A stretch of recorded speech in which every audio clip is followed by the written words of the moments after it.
By the time I was 18, I had never read a book cover to cover. Not even in high school, I'd never read a book cover to cover. My girlfriend, who's now my wife, but I was in a bookstore with her when I was 18 because she was buying a book. I was just trying to get her out of the bookstore, go home. But she was, so she was looking at the book, and I stumbled upon this book of this black man smiling, big cigar in his hand, and the title was crazy. It was "Why Should White Guys Have All the Fun?" And it was a book written by Reginald Lewis, who at that time was the wealthiest African American, black person in the United States. He since died, but his story is ridiculously powerful. Here's somebody who went to Harvard Law but didn't take an LSAT. He hustled his way into Harvard Law. He became a king on Wall Street by just straight hustle and focus and stamina.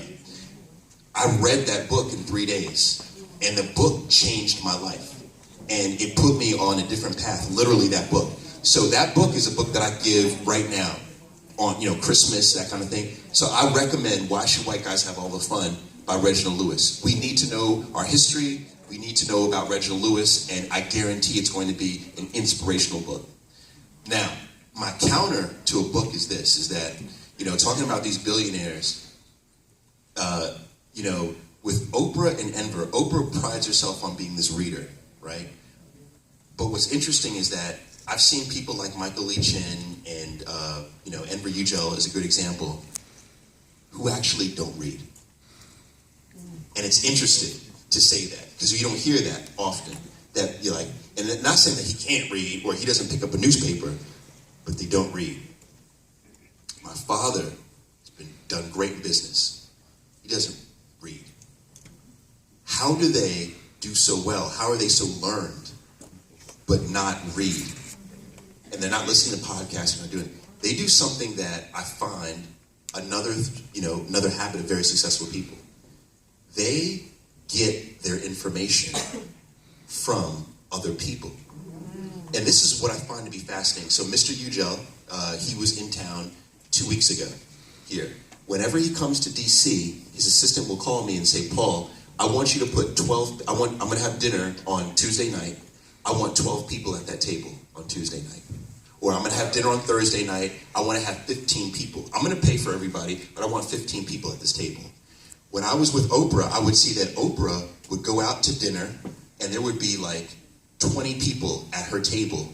And by the way, her school in Africa, she would always have her girls with her. They would be off on the side at another table so they could see what she's doing. She's hands-on with those girls. But she would have maybe 20 people at her table too.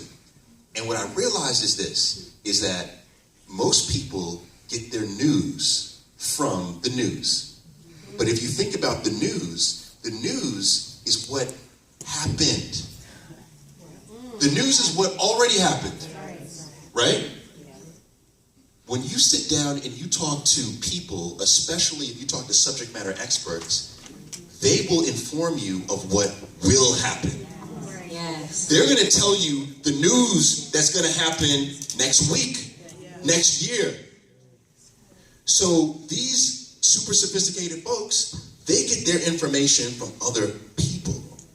And I've noticed, one other thing about Mr. Yucel in particular is that he is very guarded on the content that he receives. He doesn't watch anything that's stupid. He doesn't read anything that's stupid.